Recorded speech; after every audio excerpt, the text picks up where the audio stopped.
Welcome to the Morning Edition Extra. I'm Adelmi Ruiz coming to you from the digital desk this Wednesday morning. Starting us off, we have meteorologist Aaron Morrison, who's going to give us a breakdown over what we're going to expect for starting off our midweek. Aaron. Yeah, we are watching another storm that's pushing through the Aleutians. That's going to build eastward into the Gulf of Alaska, leading to increasing rain for south central as well as southeast. We'll also see some winds and rain for areas of southwest Alaska through today. Of course, those winds will be significantly weaker than what we did see from those previous storms, but we could hold on to some gusts up to 45 miles per hour. Cooler weather by week's end with a possible first freeze in Anchorage this weekend. So there's that area of low pressure. It's going to track east into the next couple of days, but you can see some ongoing rain through southwest. This is where we could pick up 1/4 of an inch of that rain accumulation. Now, as it builds eastward, we'll see some heavy rainfall that's going to build across coastal regions of south central and into southeast. Winds over the last hour have been gusting upwards of 40 miles per hour. Now, most of the southwest Alaska coastline has largely seen just winds less than 30 miles per hour, but we could still favor winds up to about 45 miles per hour throughout the day as that system continues to track its way towards the east, slightly to the northeast at times. But you can see rain staying with us, heavy rain for southeast to be expected as this system builds to the east. It'll tap into some cooler conditions. So by week's end, we'll begin to see some snow pushing through parts of the interior as we continue to hold on to some of this cooler weather. And that will also lead to the potential that we'll see our second latest first freeze on record for South Central. So good news is the stormy weather pattern really beginning to die down for the state, but we still have some gusty conditions to be expected for the southern coastline. Now, the strongest winds will remain out towards the Aleutians and over the open waters of the Gulf of Alaska. But from Kodiak out towards southeast, we could see some winds up to 40 miles per hour. And here in south central through the day, we could also see some winds gusting up to about 40 miles per hour. As far as the what to expect throughout today, we'll see those temperatures warming into the mid-40s. The first half of the day will provide some sunshine, and then we'll see a gradual increase in rain showers through the overnight hours on into our Thursday. We'll stay in the mid to upper 40s through the close of this week, and then you can see by this weekend, those temperatures drop into the lower 40s. Some areas of south central may stay in the upper 30s, but we're watching those overnight lows. We've yet to officially hit that freezing mark in Anchorage. The coldest we've been is 35 degrees, but if we dip down to 29 as we welcome in this weekend, it'll be the second latest first freeze on record with a hard freeze looking possible. Adelmi? Thank you so much, Aaron, for that.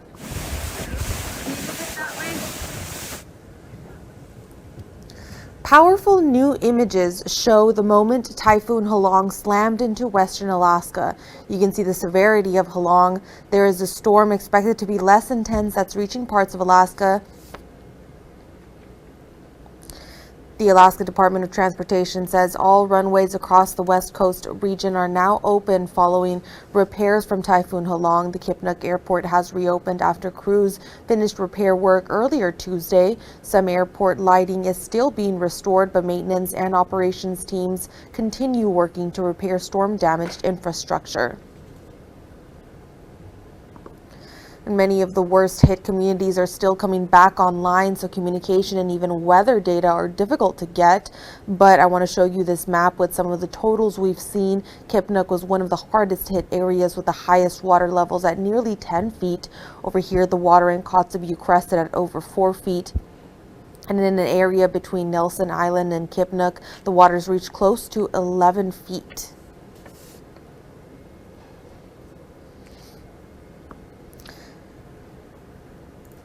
And the story of Halong is far from over. The floodwaters may have begun to recede, but the struggle to rebuild is just beginning.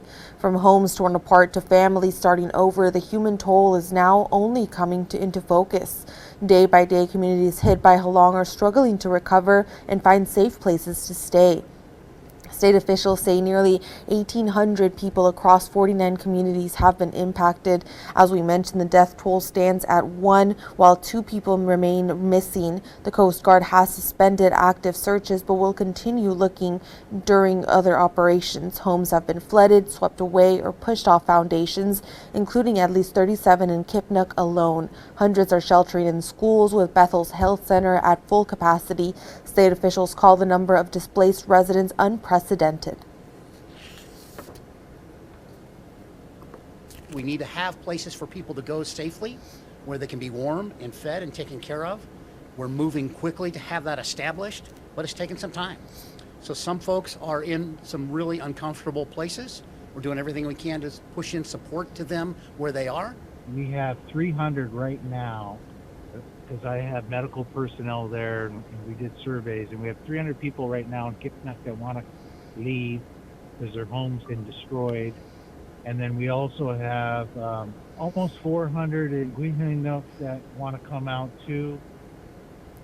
Winkleman said many of those remaining in their home villages are still staying in the local school, as many as 700 in the case of Kipnuk, which is also suffering from a lack of communication and a dwindling fuel supply. The reopening of the Kipnuk airport may provide much needed relief, but in the long term, the challenge will be finding a new home. The state says no criminal charges will be filed against a former Juneau police officer seen on this video throwing a man to the ground during an arrest this summer. The Office of Special Prosecutions reviewed body cam and witness video and found insufficient evidence to charge Officer Brandon LeBlanc. The man in that video was severely injured and had to be medevaced to Anchorage. Learn what investigators concluded and see the full video and report on our website. And the Anchorage police say the driver in a deadly June pedestrian crash has been charged. 39-year-old Mohammed Hajir is accused of using a screen device when he struck 79-year-old Gladys Graff near Benson Boulevard and C Street. Graff later died at the hospital. A grand jury indicted Hajir on charges of criminally negligent homicide and using an electronic device while driving, causing death. Alaska's liquefied natural gas pipeline could finally begin construction in 2026. The Japanese consular office's Facebook post says the head of the Glenfarne, Alaska LNG said the pipeline would be operational by 2029. In September, Japan's largest energy company signed a letter of intent to buy LNG from the project. The pipeline still faces regulatory hurdles. Secretary of the Interior Doug Burgum emphasized the project's importance when Alaska's news source spoke to him recently. Alaska has seen multiple LNG pipeline proposals fail over the past 2 decades. If this one goes online, the pipeline will deliver about 3.5 billion cubic feet of gas per day. And the Senate, for an 8th time, has rejected the House-passed government funding stopgap bill. The Senate voted 49 to 45 on the measure that needed 60 votes to pass. No new interesting senators on either side of the aisle switched their votes in any notable way, with both sides continuing to dig their heels in as the government shutdown carries on. The shutdown has gone on for over 14 days now. Which makes it the 5th longest shutdown in U.S. history.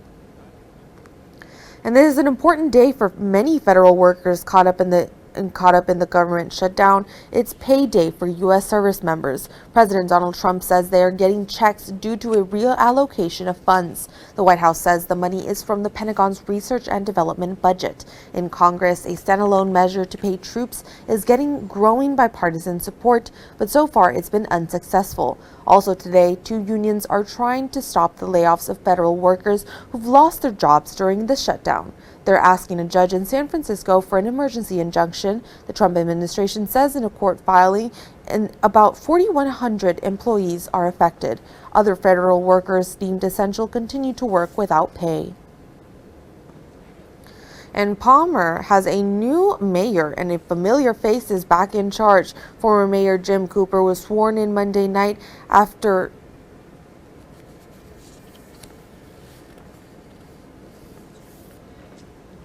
and excuse me 1 second.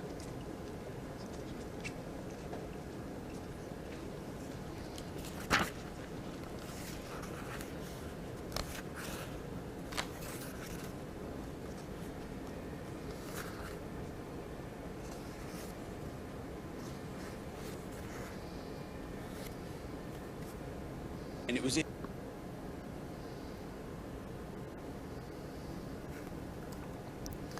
And Palmer has a new mayor and a familiar face is back in charge. Former Mayor Jim Cooper was sworn in Monday night after winning more than 40% of the vote, defeating several fellow city council members.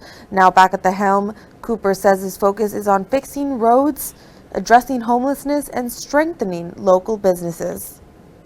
The confidence and trust in the community towards the council is lacking, and I need to, and we all need as a council members to build that trust back up. And I think part of that is, by being a cohesive group, that we focus on projects and and not focus on the negative parts of what's going on either in the council or in the city.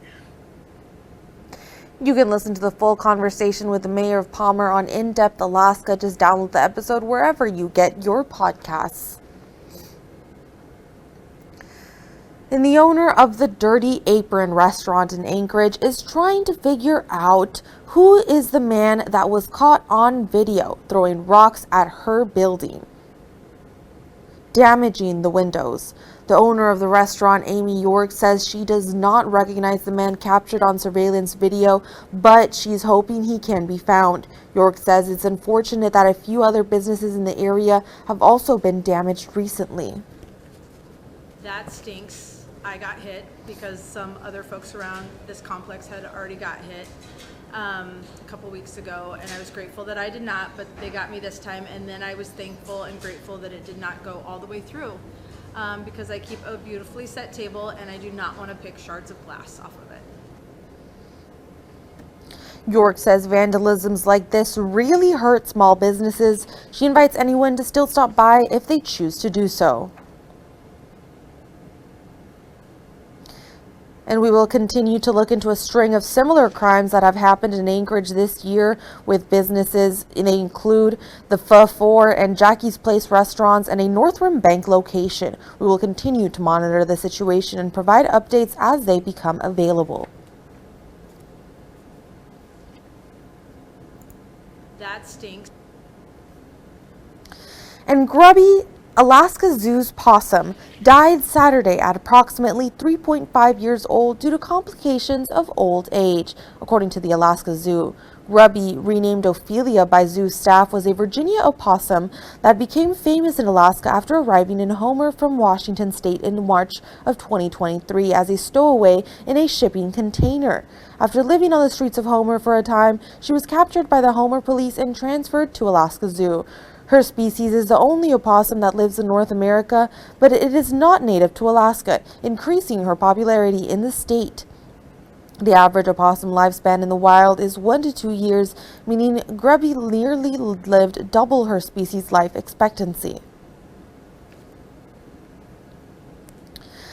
The late conservative activist Charlie Kirk was honored with the Presidential Medal of Freedom on Tuesday. President Donald Trump entered the ceremony alongside Charlie Kirk's widow, Erica Kirk. Speaking from the Rose Garden, Trump described Kirk as a, quote, true American hero who was way beyond his years. Kirk was shot and killed on September 10th during a speaking event at Utah Valley University. The accused gunman, Tyler Robinson, faces several charges, including murder. He's back in court later this month. The U.S. stock market is showing some jitters after months of a steady climb higher. It's much to do with renewed trade tensions between the United States and China. Take Tuesday's trading results. The Dow fell off by more than 600 points before settling with a 200-point gain. The S&P 500 and NASDAQ lost value to cap a volatile day. Market watchers see the prospect of a trade war as the reason for global market uncertainty. Tit-for-tat measures between the world's two largest economies began earlier this month. China's move to put export controls on rare earth materials was met with a President Donald Trump threat of a new 100% tariff. Since then, the back and forth has continued, including Trump accusing China of economic hostility by ignoring the purchase of U.S. soybeans. Stock market experts worry that a reignited trade war will fire up inflation and slow the U.S. economy. President Trump and China's leaders are scheduled to meet at the APEC summit in South Korea at the end of this month. And Instagram is making changes designed to enhance safety measures for teen accounts. Instagram head Adam Mosseri said the changes offer protections for teens and peace of mind for parents. The system is inspired by the PG-13 movie rating guidelines, which says some material could be inappropriate for young users, and it will give parents more control of those accounts. Mosseri says the changes will roll out gradually and that Instagram will welcome parental feedback.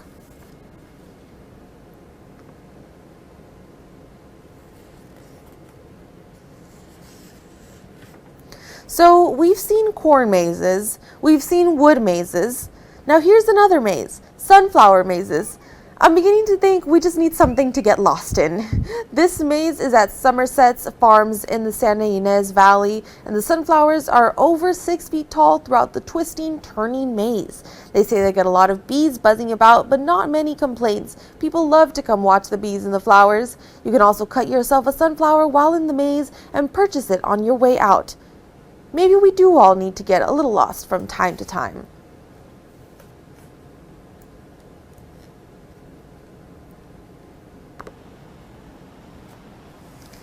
The Louisiana Department of Transportation in the city parish of Baton Rouge has found an innovative approach to cleaning parts of the Interstate 10 corridor. A drone company has been hired to use drones to wash dirt, algae, and mold from the sound walls. The drone connects to a hose which is connected to water and cleaning materials on a truck. The city says the use of drones to clean the interstate walls is cost-effective and limits traffic disruption. However, some work will require overnight lane closures. The work is said to take place over the next 10 to 12 days and nights. Halloween is right around the corner now, and according to a recent survey, Americans are planning to spend big on costumes. And we've got the top costumes that kids and adults are going for. The National Retail Federation's annual consumer survey says $4.3 billion will be spent on costumes.